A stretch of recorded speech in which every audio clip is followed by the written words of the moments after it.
Or you ever wonder what it must be like for those who've been critical of Donald Trump throughout the campaign, or at least zinged him a few times, to then have a one-on-one meeting with him and sort of reassess, to sort of rethink it all?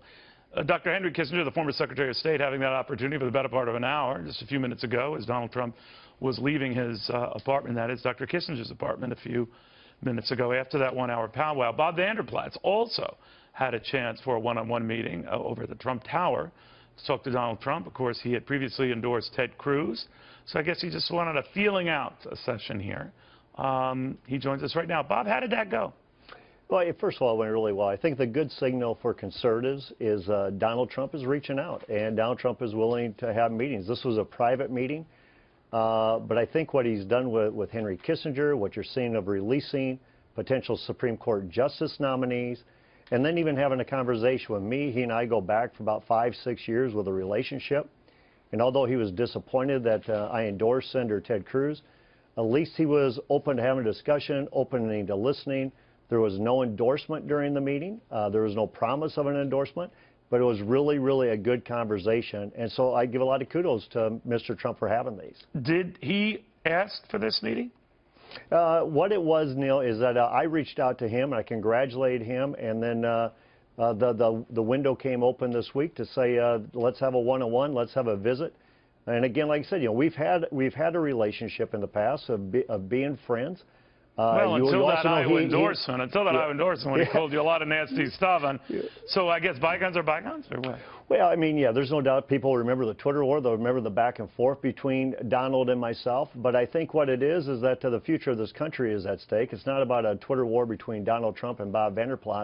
It's about, who are you going to surround yourself with? What kind of people will you surround yourself with? Will you be an Abraham Lincoln and surround yourself with a team of rivals? Because there's a lot of great talent there. Yeah. What kind of justices will you appoint? We get an indication today of what kind of justices he will appoint. Did he ask you, Bob, that be nice if you supported me? Do you like me now? What?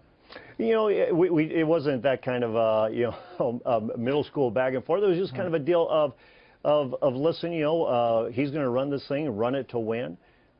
He asked my advice in regards to maybe some people that he would like to see, or I'd like to have him put around. Did he apologize for the remarks and the tweets, the nasty stuff that was said?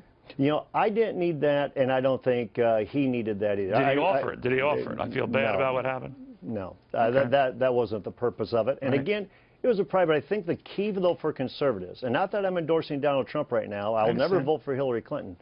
But at least he's opening up the door, and that should be good news for conservatives. Well, it is impressive. I mean, if you look at all that he's done, to reach out to someone like you, to reach out to Henry Kissinger, who had zinged him a little bit on the Muslim comments, to now start trying to assemble an economic sort of kitchen cabinet. He can't release cabinet names at this point, obviously.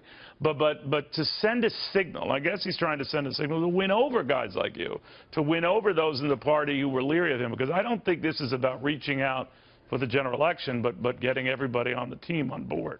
Well, I think what he sees, and again, this is why I give him a lot of credit, is that it's going to take a lot of legs of the stool to try to win, to try to become president, and then to provide the leadership that this country needs to turn it around. And I do believe he loves this country a great deal. I do think he wants to get the right people around him.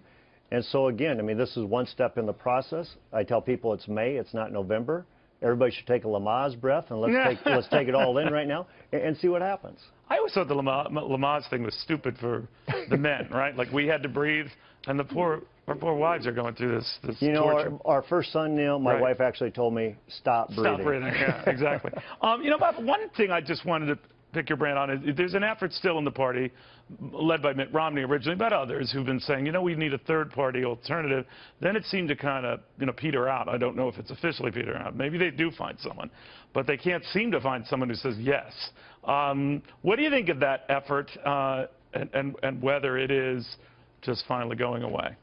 Well, first of all, I was never a part of that effort. But I always said there's a third-party candidate, there'd have to be a pathway to victory. Because if there's not a pathway to victory, then what you're doing is you're electing Hillary Clinton.